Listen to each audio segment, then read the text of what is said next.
Welcome aboard, everybody. Holy crap, it's Friday. Welcome to the show. This is Back to the Window with Scott and Scott. I am your host, Scott Steen, a lead handicapper at WhinersandWhiners.com. And I'm your co-host, Scott Reichel, senior handicapper over WhinersandWhiners.com. And together we do this each and every day, Monday through Friday, 3 p.m. Eastern, 2 p.m. Central. Thanks for stopping by and checking us out. Good to have you guys here. David Good in the hizzy. What up, David? How's the weather in Arizona? Hot enough for you? I don't even know what it is. I'm assuming it's 1,000,000 degrees out there. Happy Friday to you, Joan. Absolutely. TGIF. How'd your Thursday go, Scott? Hit another big parlay?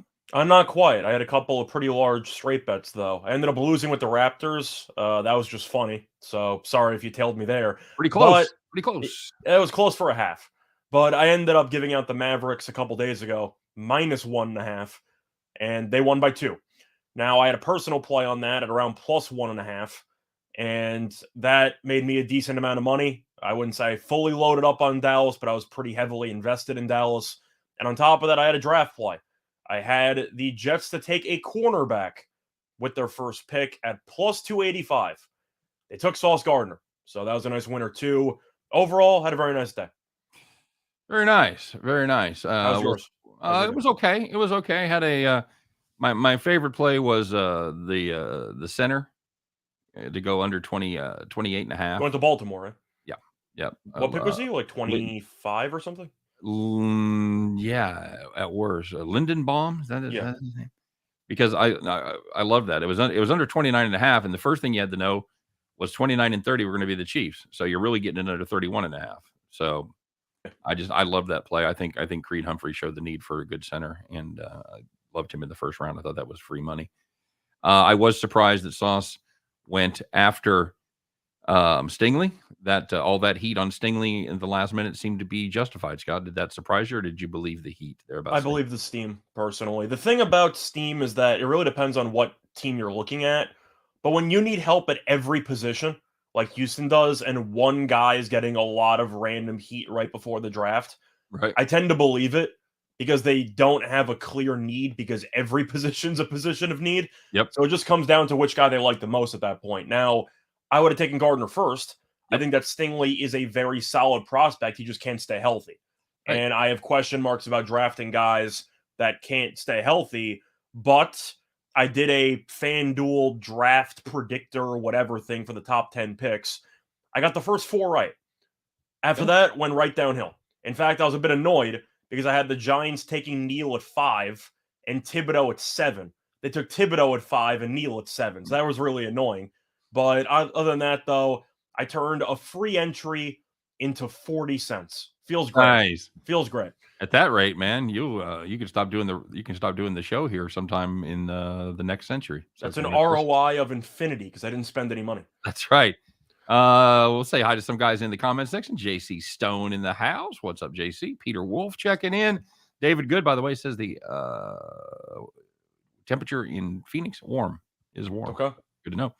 How warm is it? Yeah. Okay. Thank you very much. You want to, by the way, before we actually get into I know you're about to say something, but before we get into I'm always about to say something. Segments, do you want to recap our thoughts on the first round before the segments or after the segments? Because I know we probably have Allie coming on in like 20 minutes, right? That's right. That's right. I always forget Allie coming on Friday. So yeah. You want to recap the draft with Allie? We can. So I was asking if you had a preference on what you wanted to do. Let's save it for the guest, because she'll probably want to talk about it, because since the draft was in Vegas and everything. So she doesn't want to talk about the Vegas Golden Knights. I'll tell you that much. I guarantee you that is correct. Mike L in the house. Mikey Loaf. 80 going to golf soon. Man, take advantage of golfing in the middle of the day in Arizona when you can. That's all I know about Arizona, because if you want to play golf in the summer in Arizona, you better get up at 5 a.m. It's all going to happen. That's what's going to happen right there. So we'll talk about the draft a little later. We do want to touch on a couple housekeeping issues, of course, because we do host a YouTube show / podcast. We ask you to like and subscribe, because you haven't learned that by now. Mm-hmm. On the 30th listen, maybe you'll realize there's a like button there, I always do wonder about that. The people that listen every day, like, oh, fuck, I guess I should finally like and subscribe. So we know you guys do a great job. This is mainly just for all the new folks. Make sure you smash that like button. We appreciate the feedback. And, of course, I actually don't like that they disabled the down button. I like to know when we screw. Well, do they disable it, or you just cannot see how many dislikes there are anymore? I thought you could still downvote. You just don't see the amount, which I think is stupid. Well, I've got administrative rights here with our YouTube channel. I should check that out because I haven't noticed that, because I can always tell when I screwed something up on my personal video, because I'd get like 15 downvotes. I'm like, oh God, what did I misspeak about today? And it was usually like a starting pitcher was wrong or something. So very good. No one plays golf in the PM. 2 hours to finish, baby. By the way, there is a dislike button. It just doesn't tell you the number. It is there. Oh yeah, it's still there. Yeah.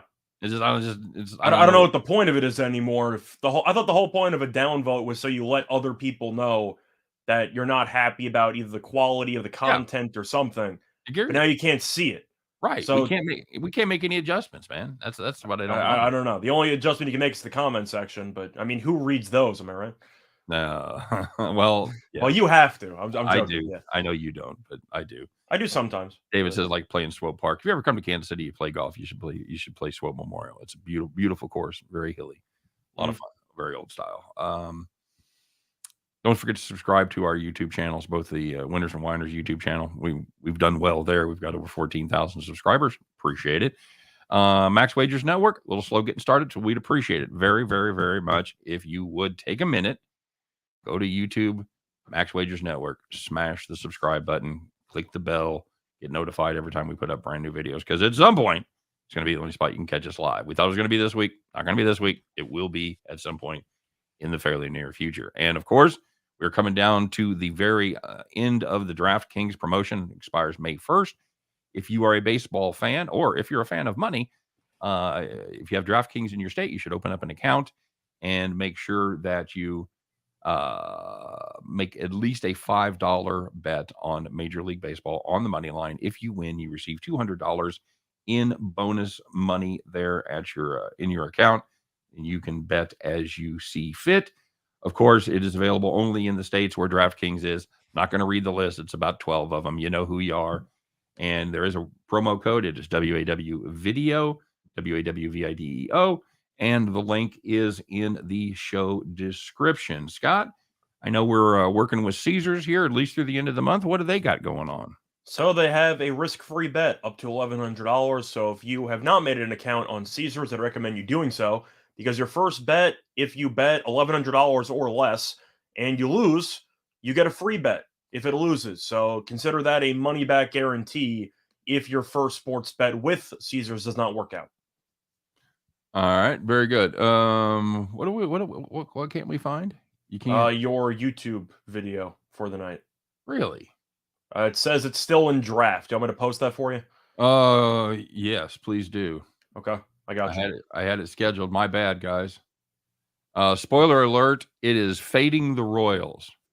I am taking the Yankees on the run line tonight against the Royals. I'm posting it now anyway, so you're fine.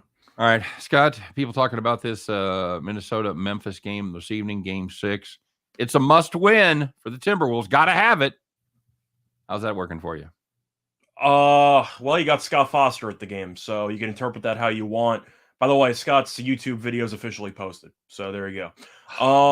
Besides, I have to click 3 different things, so apparently I only clicked 2 of them. Sorry, guys. All good. It's fine. Now it's there, so if you want to find it, it's there. But I'm gonna get a call. I'm gonna get a call from management later today. Like, why'd your video only get 20 views? It's better late than never.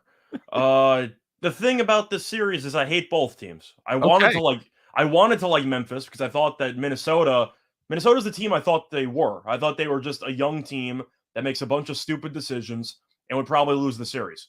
And we're approaching that conclusion. The issue is, if you go by common sense, Minnesota should be up 4-1. They should be into the next round already. How they played, yes. They keep punting every lead. So it also depends if there's a protest at the game or not, because Minnesota's undefeated in protest games. Oh, the fucking chicken people. The chicken people, man. Let it go. Come on. I don't even know does the third one count as a protest if she got tackled before she could actually protest? No. I mean, it counts as stupidity. I think if I was going to take Minnesota in this game, I would take the first half of the first quarter, because I don't trust this team over a 48.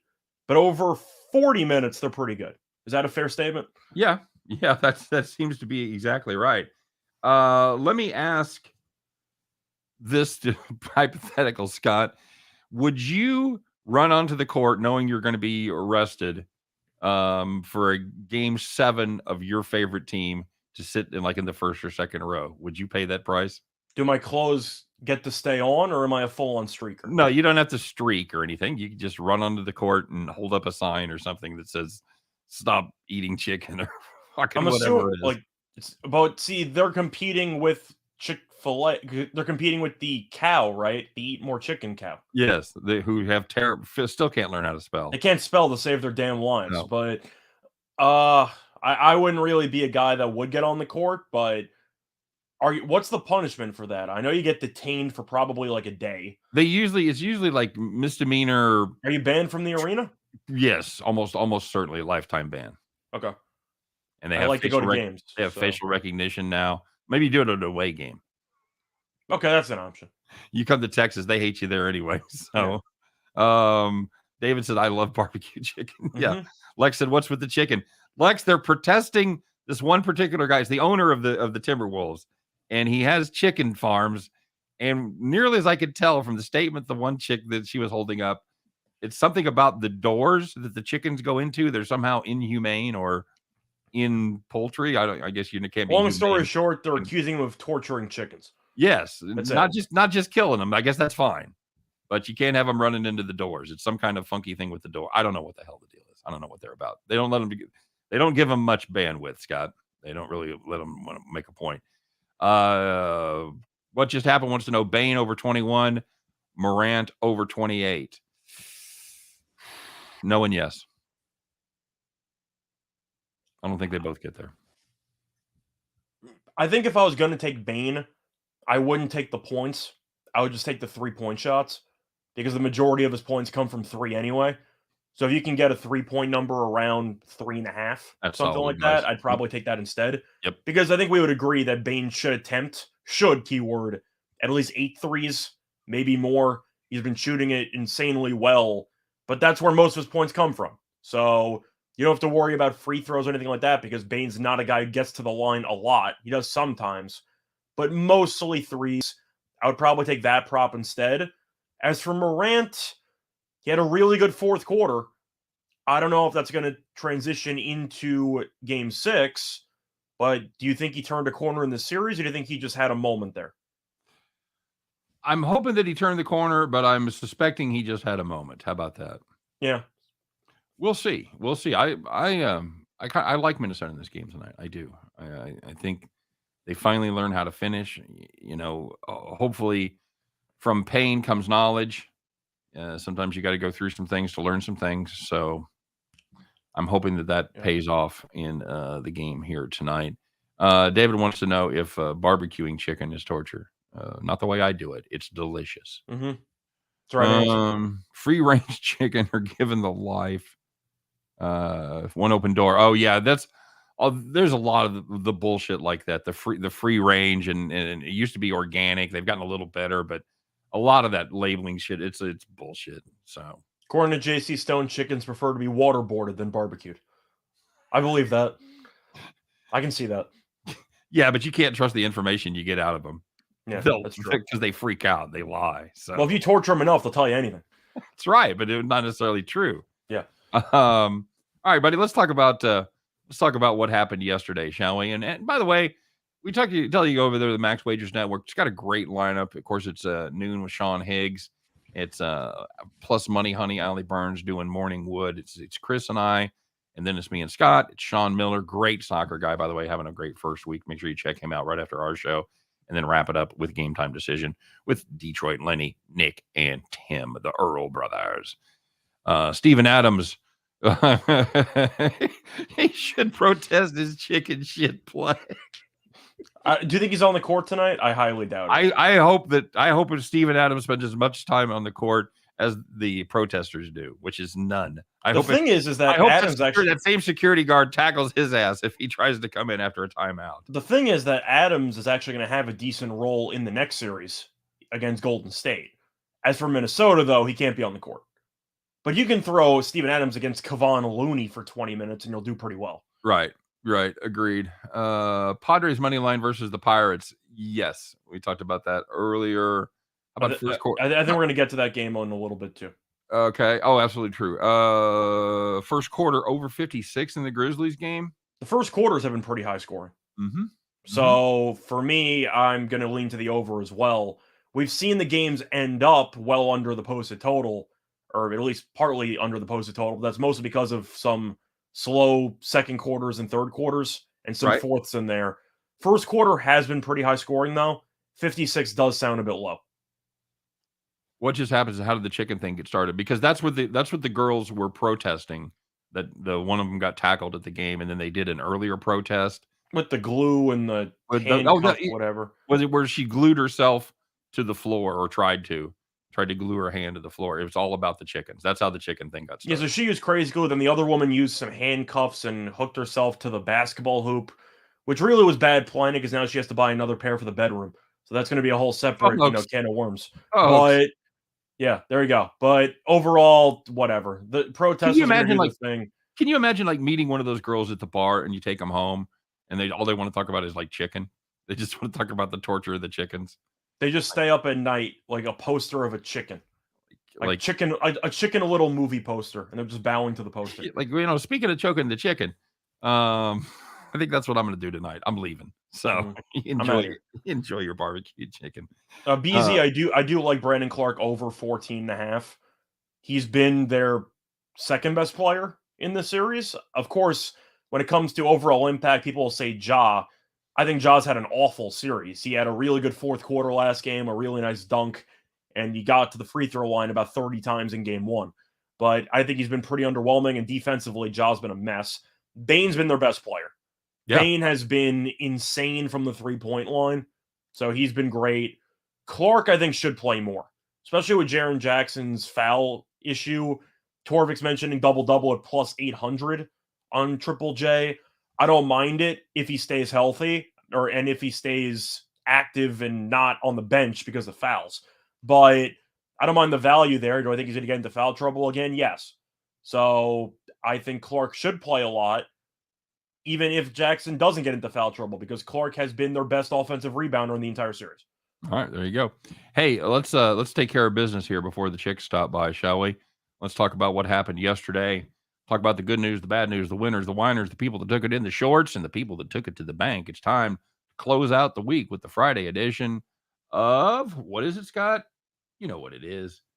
It's time to call the cops.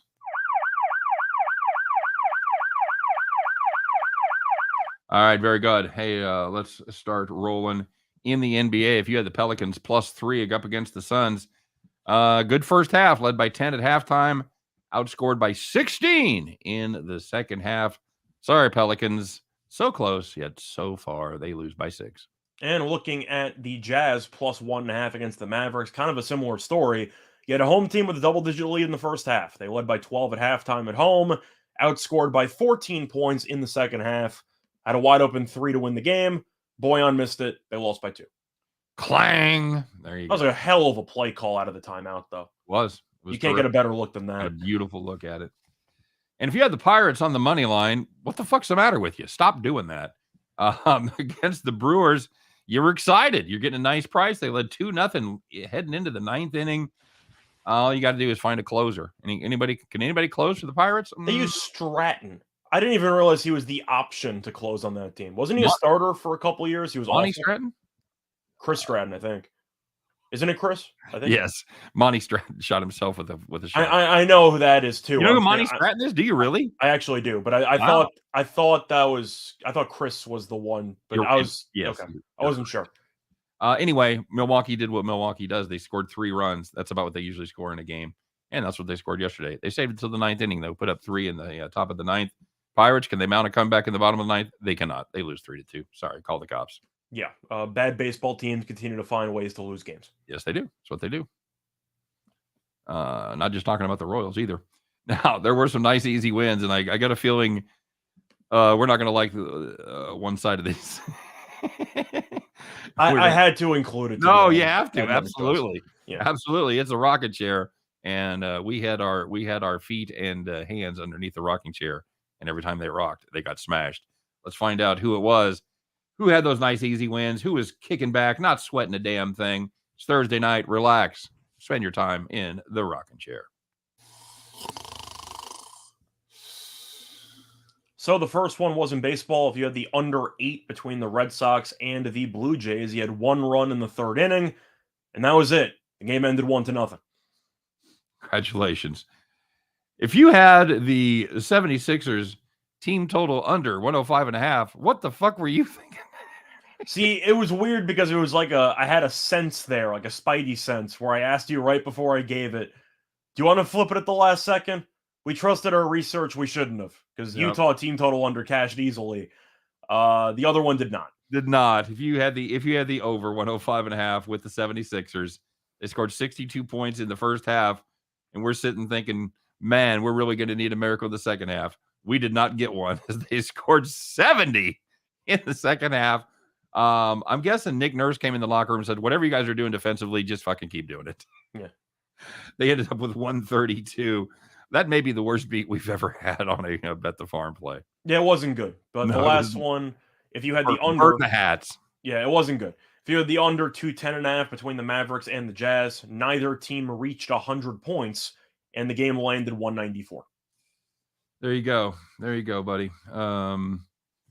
Let's talk about this, because this is such a great performance, and we haven't done one in a while. We haven't got to hear our favorite sound effect. Let's find out who it is, Scott. There was one yesterday that definitely stood out head and shoulders. Top 5 point guard. He's a top 5 point guard. God damn. So you need to be kicked off of Twitter, for Jesus Christ. Bob Cousy my ass. That's all I'm saying. He's on the logo. He's on the logo. Who? Bob Cousy. No, he's not. The hell he's not. That's Bob Cousy, the NBA logo. That's Jerry West. No, it's not. It's Bob Cousy. I'm pretty sure it's Jerry West. All right, here we go. Let's find out who it was last night. CP3, gambling hero of the day.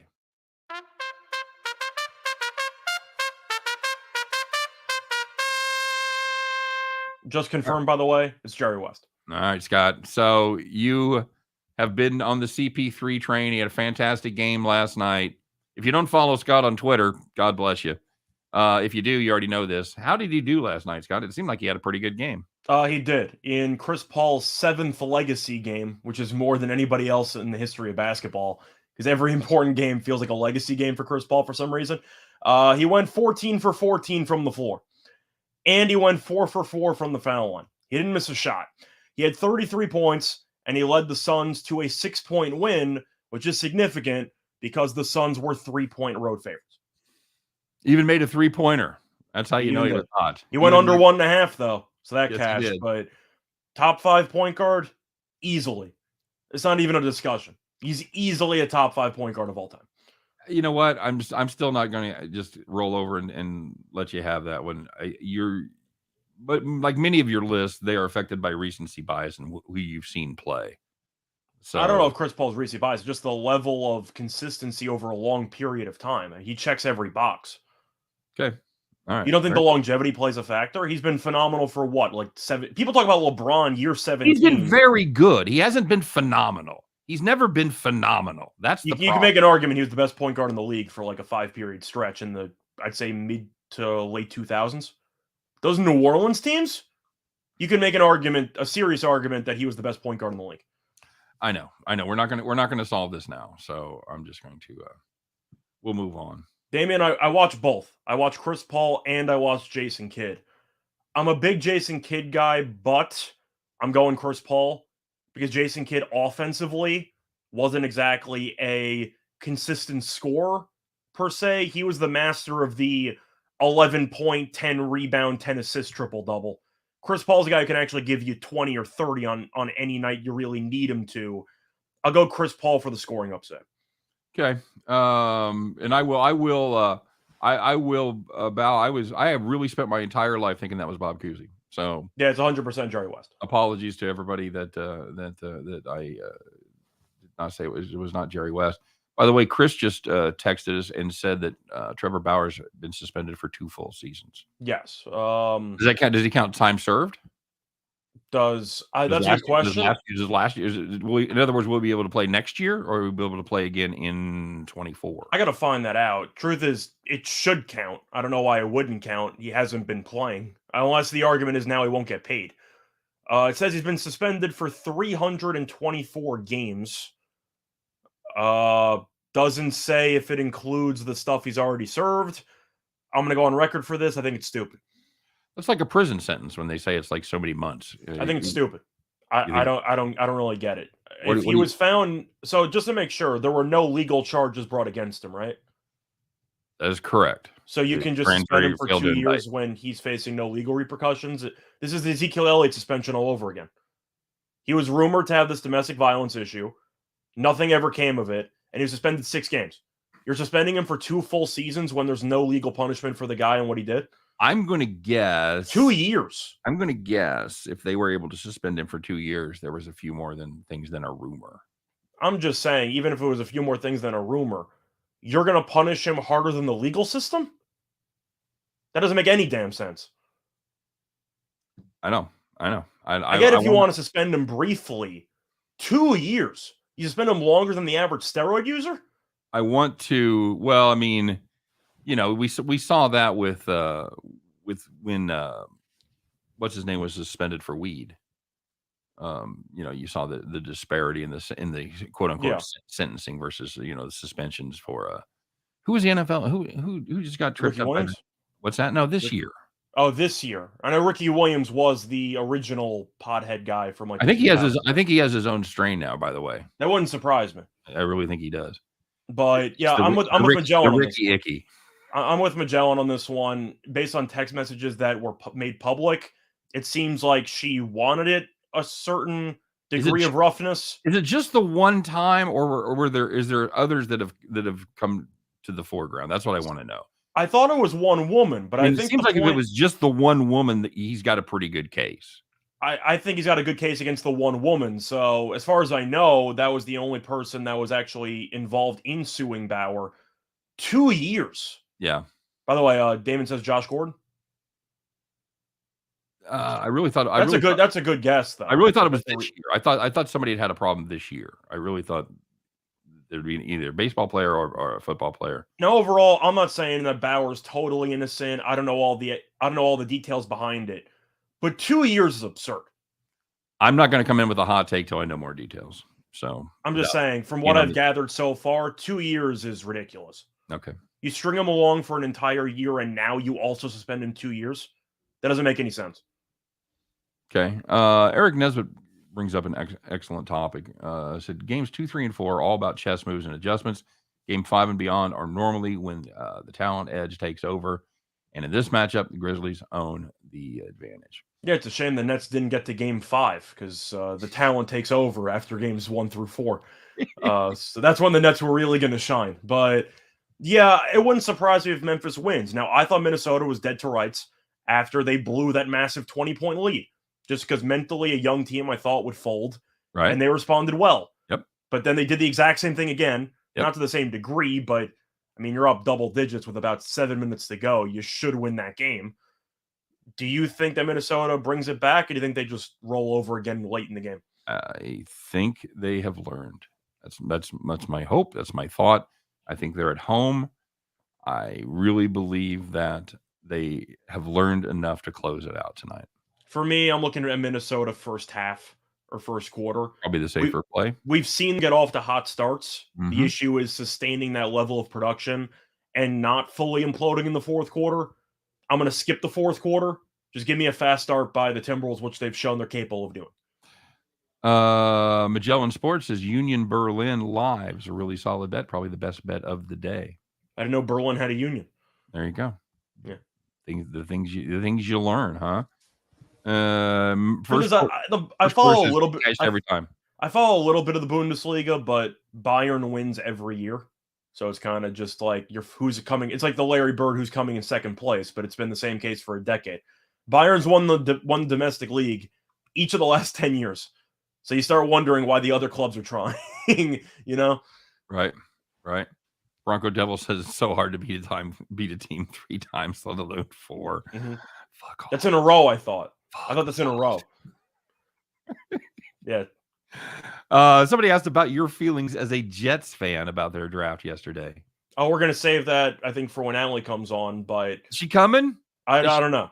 Is it? I sent her the link and Truth everything. is, it's a pretty light sports day anyway. We have Yeah. one NBA game. Whoop-de-doo. Any hockey you like? Chris and I I talked gave out about a play hockey. today on hockey. I actually Okay. texted you about it because I assumed you were sleeping at like 3 a.m. I was, yeah. So I got the Bruins.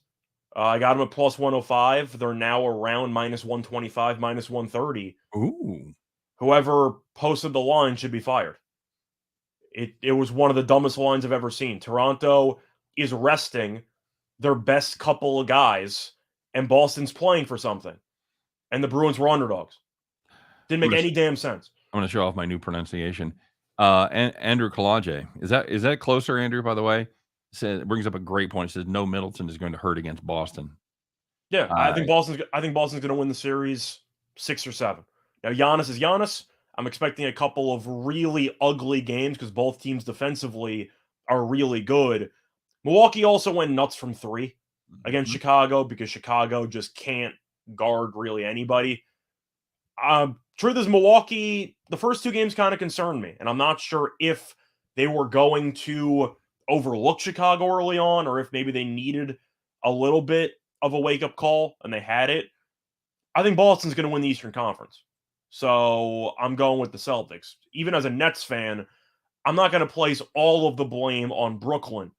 That Boston defense for those 4 games was some of the best overall defense I've seen in several years. So I think Boston has a gear defensively, and Robert Williams barely even played, and he's one of their best defensive players. So if you bring him back, I think Boston should do a better job of stopping Milwaukee's offense than Milwaukee's defense will do against Boston's offense. So for me, I'll take Boston in a competitive 6 or 7 game series. Okay. You? Yeah. No, Middleton's brutal. It really is, and it's going to make a hell of a difference. If that Boston team brings the same amount of defense, I just don't see how the Bucks can get past them. I'm probably going to be on the under there quite a bit as well. I didn't know Tatum could guard like that until I saw him against Durant. That was insane. Bronco Devil singing the blues about he lost his parlay to the Royals because the Royals whooped up on the White Sox.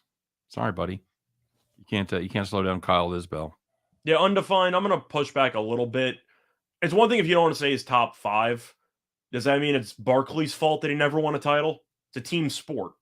Plus, with all the injuries and stuff that Chris Paul has dealt with, is that his fault? I don't know. At some point, don't good players take a role and lead their teams to championships? You can make an argument with that, but he also went up against one of the best dynasties of all time in the Warriors from the 2000 teens. And, he got injured. They went to 7. You can make an argument if he stayed healthy, they would have won the series. But I know he got injured there. They've had injuries in the past, but it's a team sport. I hate the championship narrative. Like, I'm supposed to believe that it's this guy's problem that he only won 1 title because LeBron showed up. Like, for example, like that, that's the guy's fault. Bob Cousy's got a few. What does he have, like 10? He's got a few rings, yeah. I mean, he had, 8 Hall of Famers on his team, and they had, what they even had back then, like 12 teams? That the Canadiens, who have 23 titles in hockey. Yeah, there were like 7 teams. When they were the Big 6. They're the Big 6. Like, I like that doesn't really mean anything to me. I think titles matter. KU used to hang, I don't even know if they still do, but they had like banners from 1923 when, there was 8 teams playing college basketball and it was voted on by the writers. Princeton football in like the 1800s, I'm sure, had a couple of titles there in the Ivy. But I understand if you want to mention as a whole, legacy building helps with titles. I think that viewing titles as an end-all be-all for rating somebody is way too common, and I hate it because there's so many levels to actually being an elite basketball player that some things title-related are out of your control. David said the White Sox and the Royals are pretty sad. The White Sox are sadder because the Royals, we thought, would have some fun, finish above 500 barely. Maybe get close. The White Sox, I like their team total under is my favorite, or win total under is my favorite play in the AL Central. But when you're projected to win the division and you're struggling this bad out of the gate, I said La Russa might get fired by the All-Star break. If they continue playing like this, he might not even make it to June. I still think they have a little more respect for him. I said might. especially if they can point to injuries as being a culprit in their slide.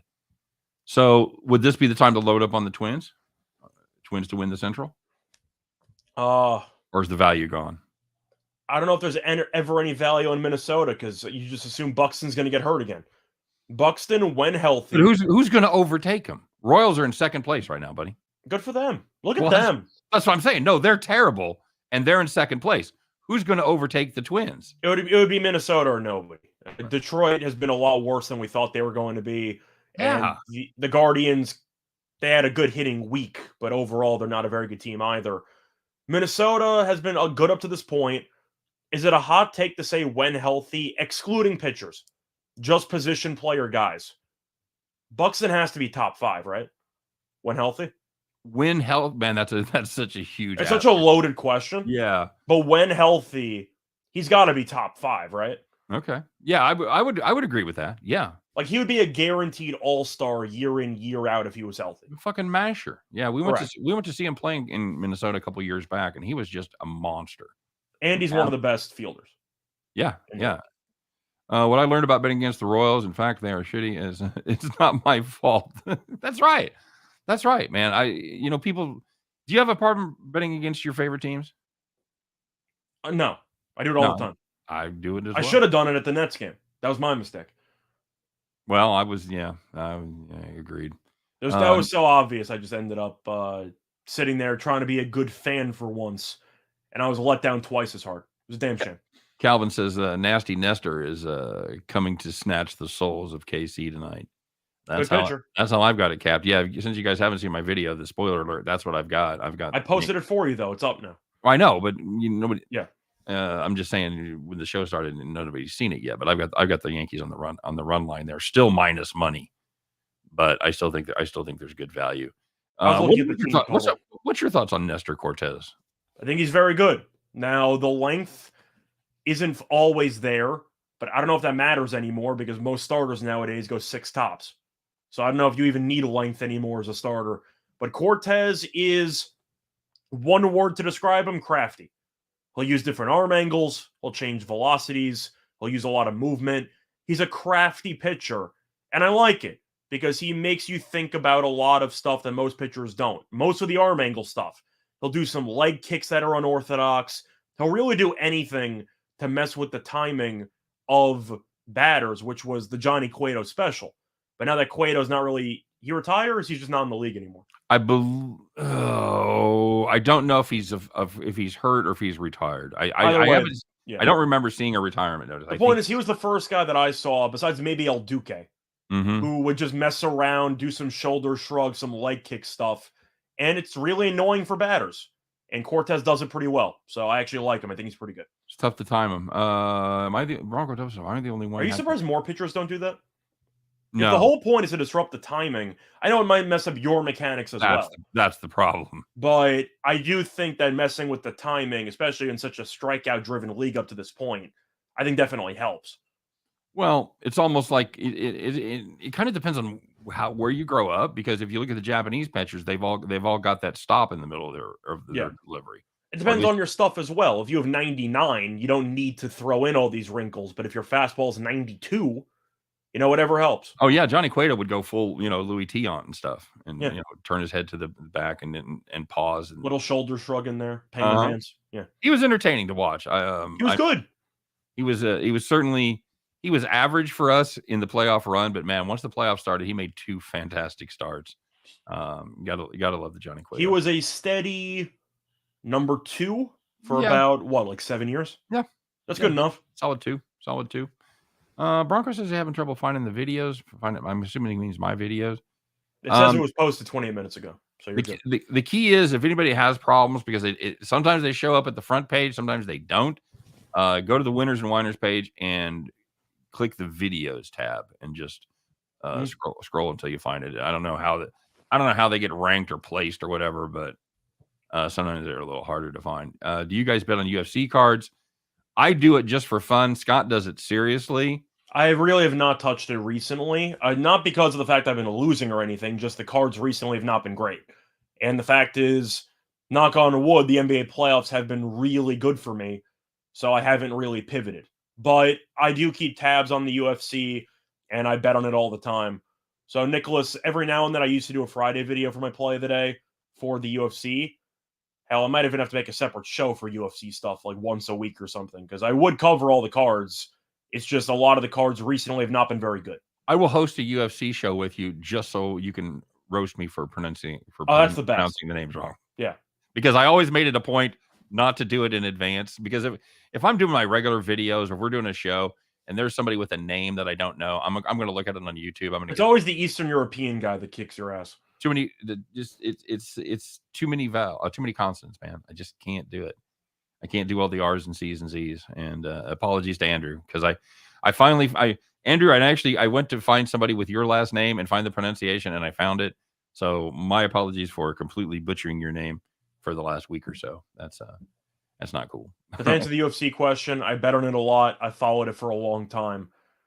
People have watched my UFC videos. I like to believe I'm pretty good at breaking down fights. I, on the other hand, will watch UFC. I will look at the quick stats. I see, oh, this guy wins 27% of his fights by submission, but he wins 60 by knockout. I'm going to go knockout, or I'll play the under. That's well, the foundation of that is similar to the foundation of what I use. I'm a method of victory guy. That's usually how I get plus prices.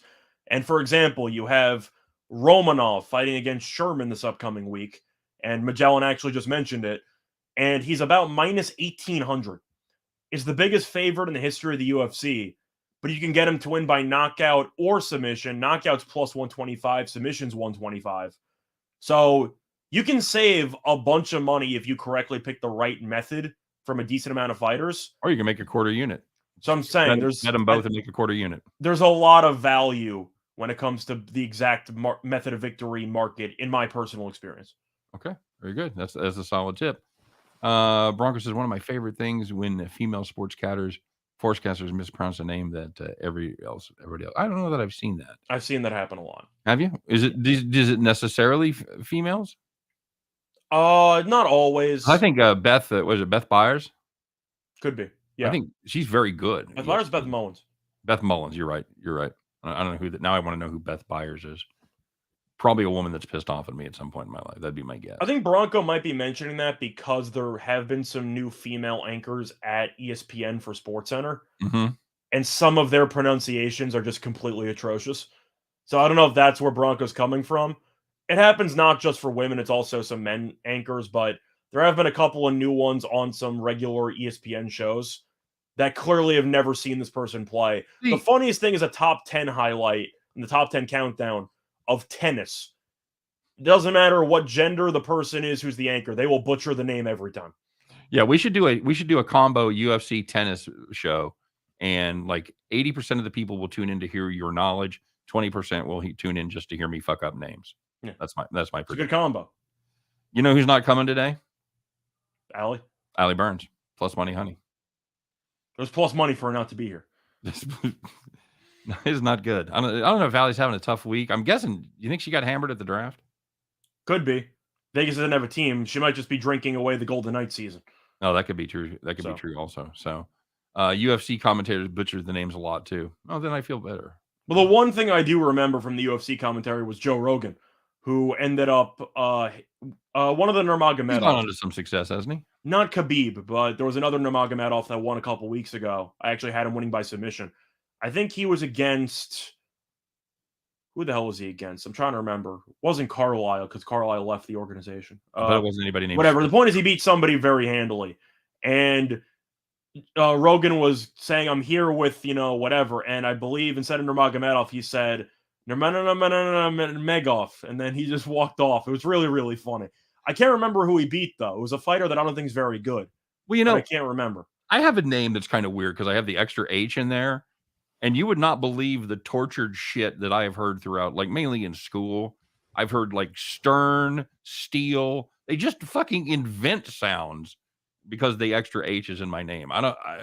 We're stupid. That's the bottom line. I think when it comes to pronouncing names, we're pretty stupid. And if you're on ESPN, by the way, I don't care if you're male, female, whatever.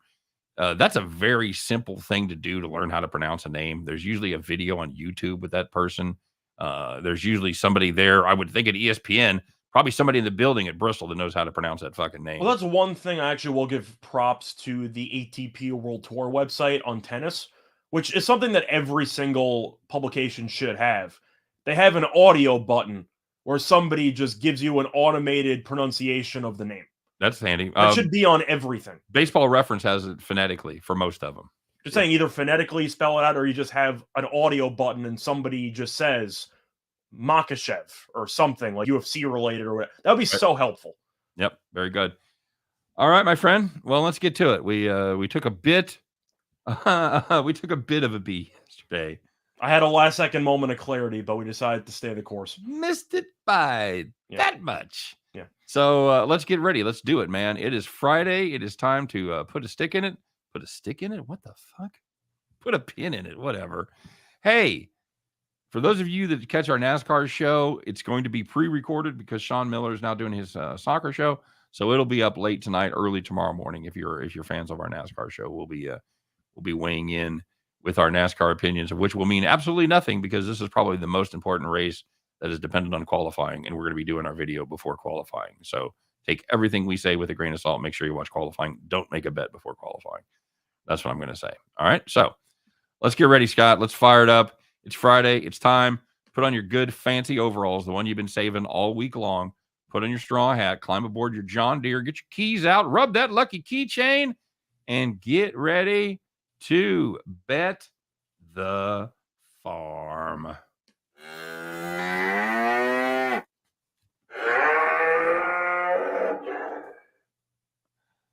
All right, Scott. Well, we did talk briefly about how we did yesterday.